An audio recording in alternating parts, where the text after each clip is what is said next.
Hi everyone, this is 3.2 Business Growth. So 4 topics in this unit: 321 Growth, 322 Mergers and Takeovers, 323 Organic Growth, and 324 Reasons for Staying Small. These are all really nicely linked together. So let's get started with 321. Let's first of all consider why businesses want to grow. So the objectives of growth are things like to develop economies of scale. So this is where, as you increase your output, your unit costs decrease. One of the main reasons you can get this is by spreading your fixed costs over more units can allow your unit costs to decrease, but there are plenty of other different methods of getting economies of scale, internal and external. Market power, it could be to gain more influence within the market. So you might want to grow so that you've got a little bit more power, a little bit more bargaining power. It might be that you want to develop your market share and your brand awareness, brand identity. So getting a bigger percentage of the market sales. And obviously there's the key reason that might link to, which is profitability. We want to make more profit. That could be because of shareholders. That could be just because of a desire to grow. But obviously profitability is the aim for a lot of businesses. There are some problems with growth, though, as well, that we have to be aware of. So quite often when businesses expand quite a large amount in a short space of time, they can end up with diseconomies of scale. So this is where unit costs actually increase, usually due to a huge increase in fixed costs. So we could be aware that you might see that just because you've got bigger doesn't mean you've got economies of scale. There's also issues with communication. As your business grows, you're going to have to recruit more members of staff. And when you recruit more members of staff, that can potentially present an issue in terms of communication, especially if existing communication systems are no longer suitable for the increased numbers of employees. There's also the concept of overtrading, and this is where businesses effectively kind of overspend too quickly. And the problem with this is if you overspend and you don't generate the revenue to back that up, in a very short space of time, you can find yourself becoming insolvent and having cash flow problems. Now, mergers and takeovers 322, we need to know the difference between a merger and a takeover. So a merger is where two businesses join together to form one new company. A takeover is where one business purchases another. So there's a big difference here. Merger will typically form one new company out of the two. So for example, if you take Orange and T-Mobile became EE. So EE as a phone brand, phone network, which is the one I'm on. This is not sponsored by EE. If you want to sponsor these videos, that's absolutely fine with me. Get in touch, get in the comments. But EE was formed from Orange and T-Mobile. So any Orange customer, I was an Orange customer, and any T-Mobile customers, they then became under the EE umbrella. So that was a decision that the two businesses made to hope to, I presume, gain some sort of competitive advantage.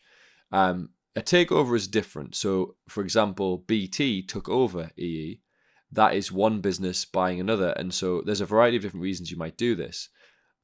So one reason BT purchased EE was because they decided it would be easier for them to purchase an existing business that was already set up, established as the market leader in the mobile phone network market, rather than try to build their own and compete in that market with an existing set of brands.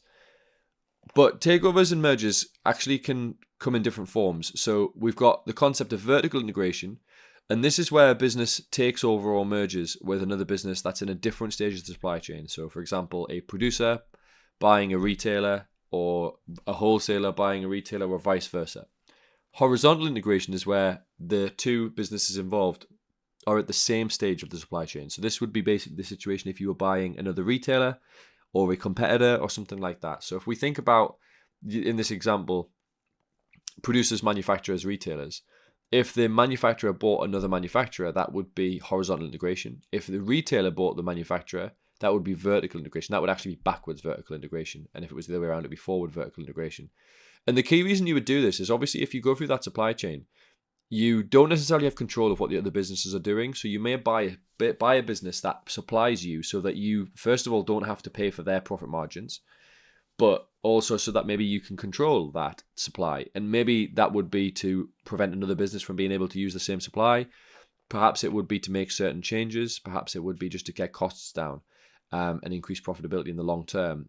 So just make sure you're aware of the concepts of backwards, forwards, vertical, and horizontal integration, as well as understanding the benefits and the limitations of takeovers and mergers. One of the big benefits with the takeover is obviously you get a ready-made business. You might be able to access intellectual property, brands, products that are patents or anything like that. But the downside is that it's going to cost a lot of money to do it, because you're not only going to just pay for what the business is worth, you're going to have to pay for what the business could be worth in the future. You're going to have to pay for that potential that you're buying. The opposite of a merger and takeover is what we call organic growth. So organic growth is where the business grows through their own expansion. Inorganic growth that we've just talked about is where we grow through a merger and a takeover. And so we just said that one of the big benefits of doing a takeover is that you get to, buy a business that's ready-made. One of the downsides of a takeover is that you're buying a business that's ready-made, and so there's already quite a lot established there. Whereas if you grow organically, you can do this through a few different methods. You can launch new products of your own. You can launch in new markets of your own. And the key thing by doing this is you can shape the business the way you want to shape it. You can make the products exactly how you want to make them. Of course, if you do a takeover, you can change things, but you might face resistance.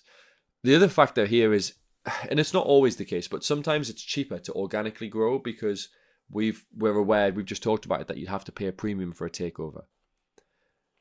Not every business wants to grow though, and there are plenty of reasons why a business might decide to stay small. So let's have a look at some of the benefits of staying small. The first is you reduce your risk of overtrading and, putting yourself into financial cash flow difficulties just because you're trying to grow. Sometimes, the less risk means that personal wealth can be protected. It is sometimes easier for a smaller business to have a level of product differentiation and a unique selling point. This is potentially because of their increased ability to respond to customer needs. A smaller business with less customers is going to potentially find it easier to respond to customer needs and be a little bit more kind of tailored in their products and differentiated in their products. They can also, in theory, provide better levels of customer service. Because of the smaller nature, every customer is incredibly important. And so they will be working really hard to make sure customer service is of a high standard. Whereas, let's be honest, if I have a problem with McDonald's, I don't really think McDonald's cares that much if I don't ever go back. If 100 people said that, or 1,000 people, maybe they'd be interested. Whereas like a small business like the coffee supplier I buy my coffee from, if I had a problem with their coffee, I'm pretty confident they'd do whatever they could to help, because I don't know how many customers they've got, but they're not £1 million company. And so every customer is really, really important to them. So sometimes staying small can allow a business to provide better customer service. And but also, I think it's just important that we shouldn't always be seeking to become the very, very biggest in everything we do. I'm not trying to get into life advice here, but generally speaking, we need smaller businesses too, in local areas, rather than it just every city centre being exactly the same with the exact same big businesses, the likes of, your McDonald's, your Burger Kings, your Starbucks and stuff like that. Sometimes it's nice to have small businesses as well that have a little bit more kind of individuality, differentiation and local kind of characteristics. So there are plenty of benefits to growing. There are plenty of benefits to staying small. Make sure you understand what they are. If you've got any questions, then let me know in the comments. Have a look at all of the other videos for these themes. You've got theme 1, 2, 3, and 4 all on the channel.